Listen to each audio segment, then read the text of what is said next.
A little background: my mom and dad separated when I was 6 and each went their separate ways. Of course, they had joint custody of me, but they both started new families. When I was 9, my mom married a man, let's call him Robert, who already had a daughter, let's call her Kira, who was 2 years older than me. My dad got engaged when I was 8 to a wonderful woman, let's call her Layla, who he married when I was 12. My relationship with Layla is beautiful. She has truly been a mother to me. She basically helped my dad raise me. She takes an interest in my life. She comfort me. She advise me. We have common interests and we do many activities together. She and I recently talked about the possibility of having her legally adopt me as soon as I come of age. Doing so now would be a bit messy legally because of my parents' joint custody, because, for me, she is my real mother and I want it to be official. My relationship with my bio mother, on the other hand, is almost non-existent. Even though I was forced to spend specific days with her, we never managed to bond because she spent all her time giving attention and affection to Kira, who already have her own mother. Even when she tried to involve me in some activity, she always included Kira and we had to do only what Kira liked. At a certain point I started to decline her invitations and often asked if I could avoid going to her on the set days because I was almost always ignored or left aside and I preferred to stay at home with my father and Layla. My father always tried to understand me but he also had to honor the rules set by the judge. When I got more mature he admitted that he was afraid that my mother might make some mean move in court if he agreed to not let me go to her on the appointed days. Yeah, this is something my mother would do. After knowing this, I understood my father's reasons and I absolutely don't want to put him in trouble, so I didn't make such requests anymore and I respected my schedule. Now let's get to the point. In 2 weeks I will finally turn 18. I was lucky because my birthday falls on the days I have to stay with my dad. So he, Layla and I started planning my birthday a month ago. It will be nothing too crazy, just a party with family and friends at my favorite pizza place. A casual night where I just want to have fun with the people I care about and do what I like. The place also has karaoke and I love singing. Of course, after booking and setting everything up we sent out the invitations and this extended to my mother as well. Honestly, I didn't really want her there, but then I thought that this would actually be the last time I was forced to be involved with her because, once I turn 18 I won't be forced to follow the judge's rules anymore. So we sent out the invitations 2 days ago and we already had almost all the answers, so we could organize the precise number to send to the pizza place. The only thing missing was my mother who saw the text and did not respond. I told my father that I would not insist and if she did not respond, then it meant she did not want to come and I was fine with that. I think my father was also a little relieved by the idea, even if he didn't say it openly but I could see it on his face. Anyway, the drama started this afternoon. My mother called me, very angry, accusing me of being childish and that I shouldn't have planned anything without telling her first. This left me a little confused and I reminded her that I always planned all my birthdays with Dad and Layla. Most of the time she didn't even remember, so complaining now was quite hypocritical.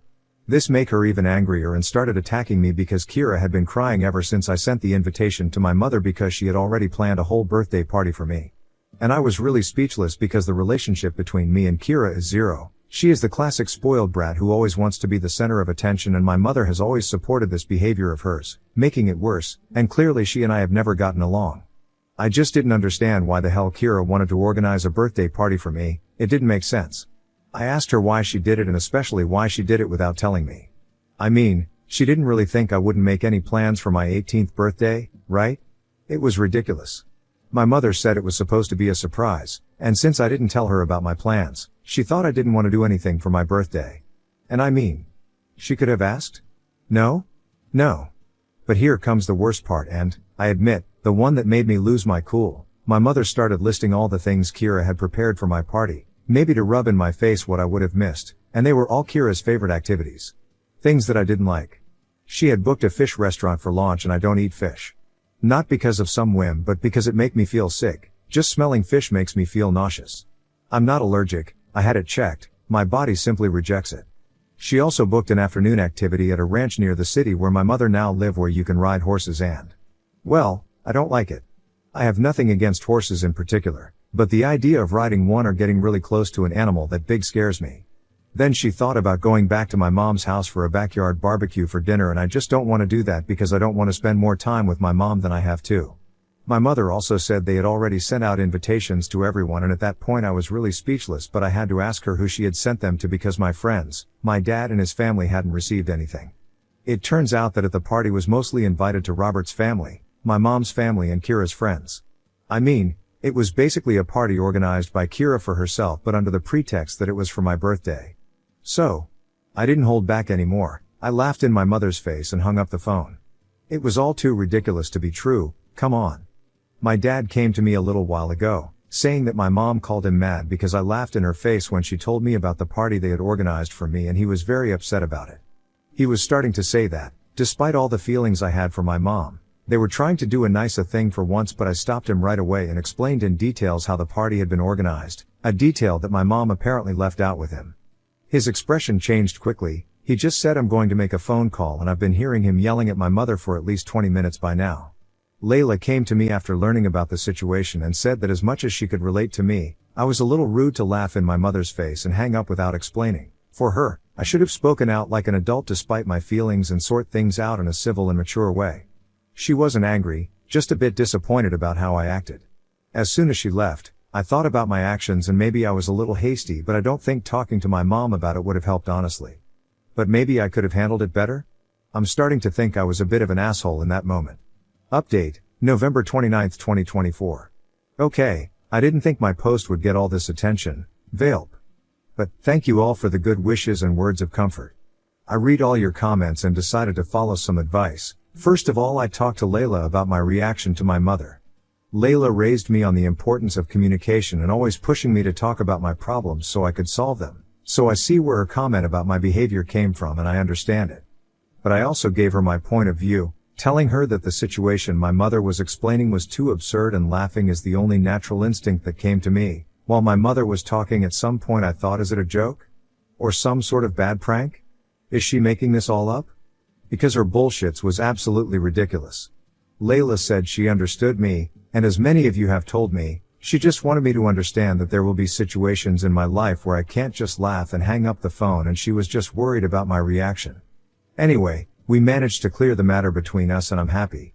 I also talked to my dad about the phone call he had with my mom. Apparently, my mom had an excuse for everything. She said that Kira just wanted to do a nice sisterly gesture on my big day, that she wanted to share her hobby, riding horses, with me, and that she never thought my fish problem was a real problem but just a whim, and the restaurant they had booked had made the best fish around. And that last one is a lie because, when I was little, I threw up a couple of times in front of my mom just because we went somewhere that smelled strongly of fish, so she know very well it's a real issue for me. My dad retorted that nothing they had prepared had been done for me, that Kira had clearly planned the party for herself, and what kind of party was it for me if none of my important people were there? My mother didn't respond to this. She just started ranting that I was ungrateful and spoiled, so my father told her to go to hell and hung up the phone. After hearing this, I decided to follow another piece of advice you gave me and wrote a message to my mother. This time I decided to be mature and wrote the message in the most polite way possible. I apologized for laughing, but what she was saying was too ridiculous, so it was the only possible reaction from my side. I reminded her that she never put any effort into building a relationship with me, that she doesn't know me at all and has never cared about getting to know me, and since the birthday party Kira organized only had things that Kira liked, they could enjoy it together with their family and friends. I also told her that her invitation to my pizza party was withdrawn and she shouldn't bother showing up since she had already made it clear with the last phone call what her priorities were, and now I was going to do it too, and she was absolutely not on my priority list. I already have Layla as a mother and I can't be more happy with her. I concluded by wishing her well with her new family and asked her not to contact me again. She read the message but didn't respond, and I'm fine with that. If she were to respond, I'm sure it would just be more complaints about me being ungrateful and spoiled. Because I know that talking to her is useless, she would not understand or pretend not to understand, but clarifying things once and for all has put an end to our situation. At least on my side I had a sort of closure, and I thank you all for that. I probably would have given up and ended contact with her after my 18th without said anything, but your comments helped me understand that a firm end was necessary. For those who asked how my mom could throw me a surprise party when I wasn't with her, my dad asked her the same question, along with asking her how she could think he wouldn't throw me an 18th birthday party. My dad took it a bit personally, lol, and she said they had planned for Robert to come get me the morning of my birthday, explain the situation to Dad and Layla, and then take me to Mom's house under some pretense. Honestly, I don't know how it would have worked. I would have flat out refused to go to my mother's if it wasn't our set days, no matter what excuse they would have made up. And most of all, I would never have left Layla and Dad to go to Mom's on my 18th birthday. It would have been one thing if my mother and I had a good relationship, but that was definitely not the case. In all of this, the only person I don't feel like blaming is Robert. We never had a close relationship, but he was always polite to me when we lived under the same roof. He even cleared out his study so I could have a permanent room in his house when I went to my mother's.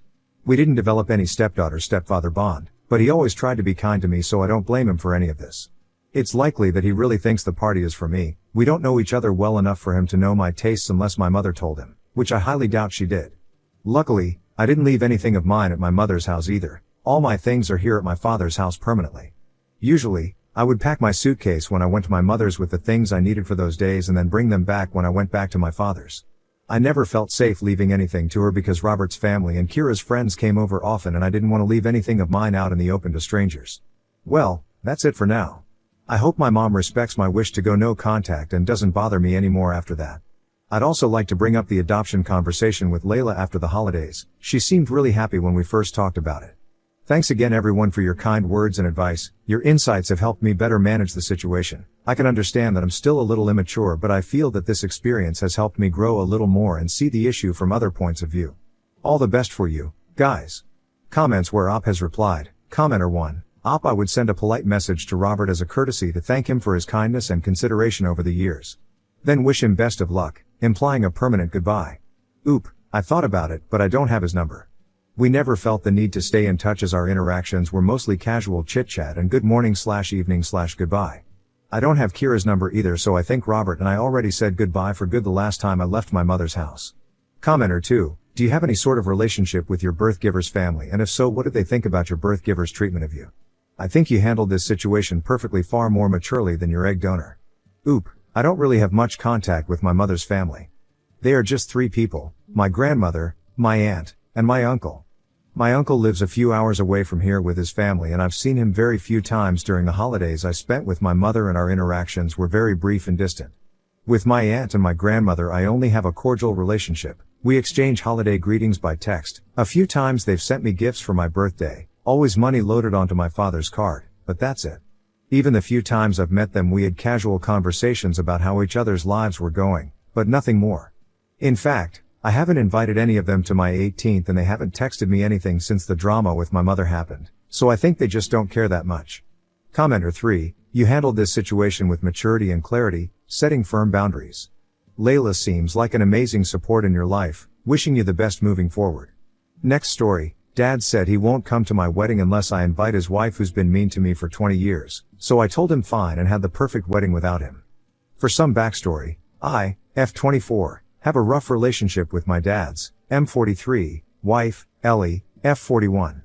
They got together in 2006, married in 2011, and have had 2 children since then. Ellie has never liked me.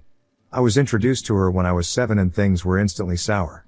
She was mean, snarky and had no interest in me whatsoever.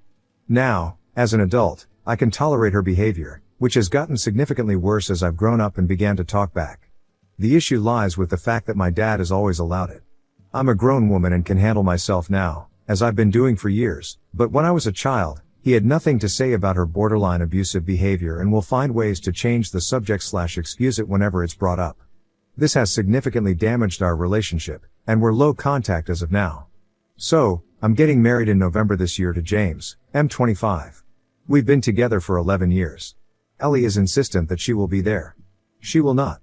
I have made this clear since we got engaged in November 2023.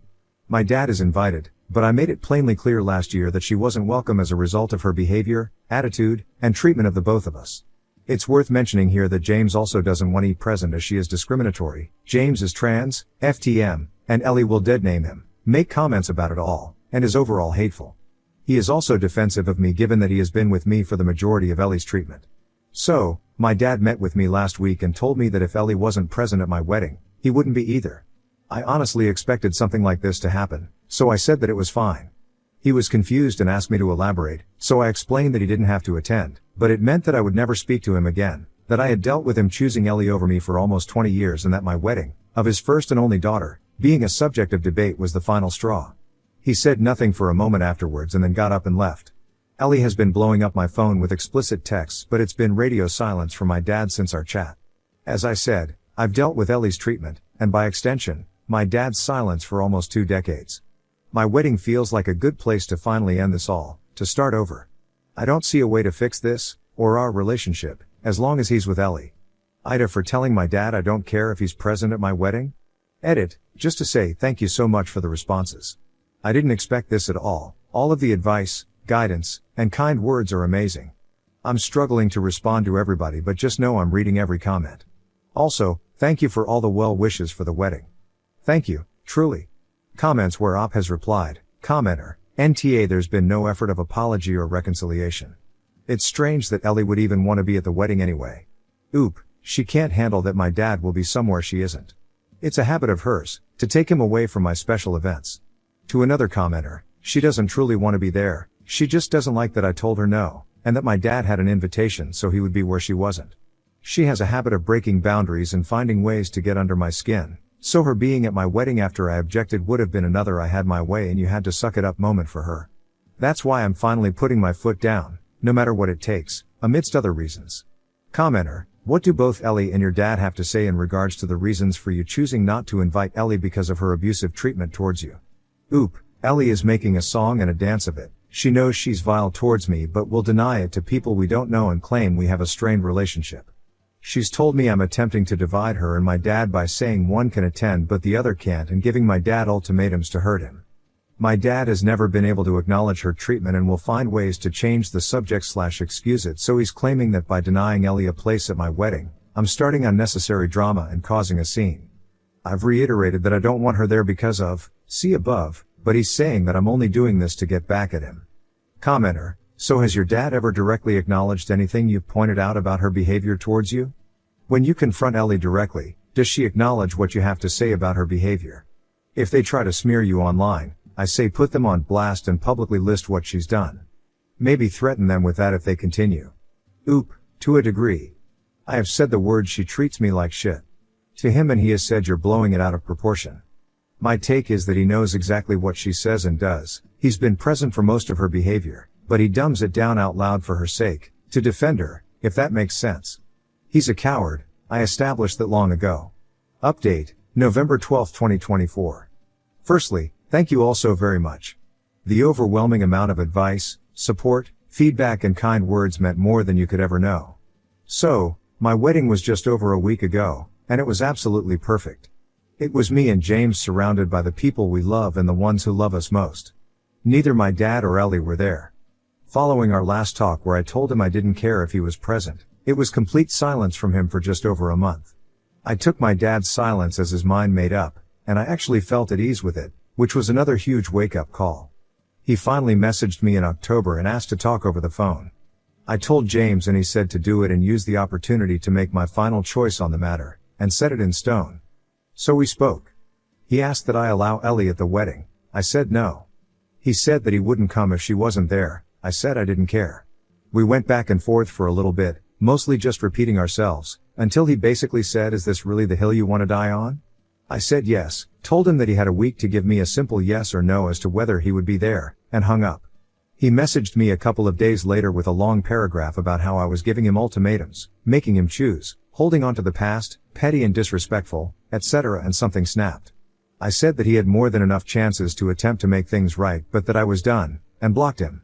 On the day of my wedding, I tried not to think about it and it was honestly easier than I thought, to the point I didn't realize he wasn't there until midway through the ceremony.